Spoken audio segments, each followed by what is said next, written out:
Hi, in this very short video, we're going to show you how to accept an invitation to a device or devices when you already have an OJ AirCloud account.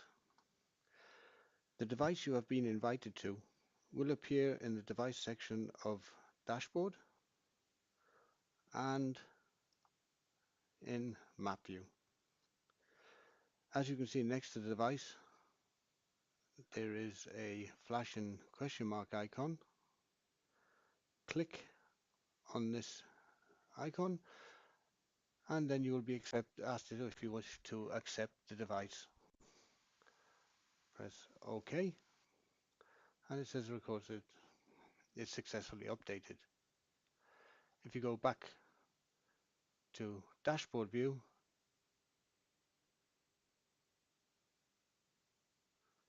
you can see now that that device has been accepted.